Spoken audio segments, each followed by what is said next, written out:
നമസ്കാരം. ഇംഗ്ലണ്ടിലെ സമുദ്രതീരങ്ങളിൽ ഇപ്പോൾ ലോബ്സ്റ്ററിന്റെയും ക്രാബിന്റെയും സീസണാണ്.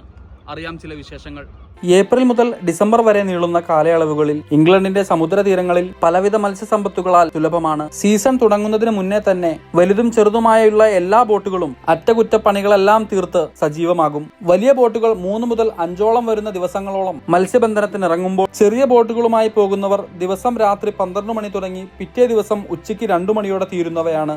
ഈ സീസൺ കാലയളവിൽ ഏറ്റവും കൂടുതലായി കാണപ്പെടുന്നത് പല വിഭാഗങ്ങളിൽപ്പെട്ട ക്രാബുകളും ലോബ്സ്റ്ററുകളുമാണ്. ചൂടുകാലങ്ങളിൽ ഇവ കൂടുതലായി കാണപ്പെടുകയും തണുപ്പുകാലങ്ങളിൽ ഇവ കടലിന്റെ അടിത്തട്ടിലേക്ക് മറയുകയും ചെയ്യുന്നു. ശക്തമായ നിയമങ്ങളാൽ സുരക്ഷിതമാണ് ഇവരുടെ ആവാസ വ്യവസ്ഥയും. രജിസ്റ്റർ ചെയ്ത് ഓടുന്ന ബോട്ടുകളിലെ ക്വാട്ട സിസ്റ്റവും വലിപ്പമൊക്കാത്തവയെ തിരിച്ചയക്കണമെന്ന മിനിമം സൈസ് റൂളും എല്ലാം തുടങ്ങി നിയമം ശക്തമാണ്. ഒരൊറ്റ വലിയ ലോബ്സ്റ്ററിന് ഇംഗ്ലണ്ടിൽ 20 മുതൽ 40 പൗണ്ട് വരെ വില ലഭിക്കും. ഇന്ത്യൻ രൂപ 4000 വരെ. മാർക്കറ്റിൽ വ്യക്തമായ മത്സരം കാഴ്ചവെക്കുന്നുണ്ട് ക്രാബും. കിലോക്ക് 5 മുതൽ 15 പൗണ്ട് വരെ, ഏകദേശം 1500ഓളം ഇന്ത്യൻ രൂപ. നാട്ടിൽ ഹാർബറുകളിൽ ചെന്നാൽ വ്യക്തികൾക്ക് തനതായി മത്സ്യങ്ങൾ വാങ്ങാമെന്നിരിക്കെ ഇവിടുത്തെ ഹാർബറുകളിൽ അതിന് കഴിയില്ല. തൊട്ടടുത്ത് ഒരു ഹാർബർ ഉണ്ടായിരുന്നിട്ട് കൂടി വല്ലപ്പോഴും ഒന്നിനെ വാങ്ങാമെന്ന് വെച്ചാൽ നടക്കാത്തതിന്റെ നീരസവുമുണ്ട്. ഇവകളെ പിടിക്കുവാൻ പരമ്പരാഗതമായി ഇവർ ഉപയോഗിച്ചു വരുന്നത് പോട്ട് സിസ്റ്റമാണ്. പ്ലാസ്റ്റിക്കിന്റെയും നെയ്ലോണിന്റെയും തുടങ്ങി റബ്ബറും സ്റ്റീലും എല്ലാം അടങ്ങുന്ന പലവിധമായ ലോബ്സ്റ്റർ പോട്ടുകൾ ഇവിടെ സുലഭമാണ്. അതിരാവിലെ കടലിലേക്ക് പോകുന്ന മുക്കുവർ ഈ പോട്ടിന്റെ മുകൾ ദ്വാരത്തിലൂടെ ഇവർ മീൻ തലയും ഇറച്ചിയും എല്ലാം വെക്കുന്നു. ശേഷം 2-3 ദിവസങ്ങളിലേക്ക് കടലിന്റെ ആഴങ്ങളിലേക്ക് അവയെ ഇറക്കി വെക്കുന്നു.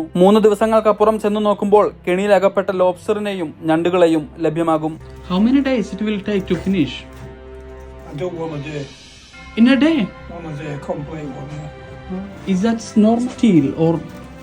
Yeah, but it's plastic coated Oh, it's plastic coated. with the sprays on. Oh, how long it will last? It depends where they're working, All right. on the ground and weather. ഒരു കൂട്ടം അധ്വാനിക്കുന്ന ജനസമൂഹത്തിന്റെ ഉത്സവ നാളുകളാണ് ഈ വരുന്നത്. എല്ലാ നാളുകളെ പോലെയും ഇന്നാളും നന്നാവട്ടെ. വീണ്ടും കാണാം.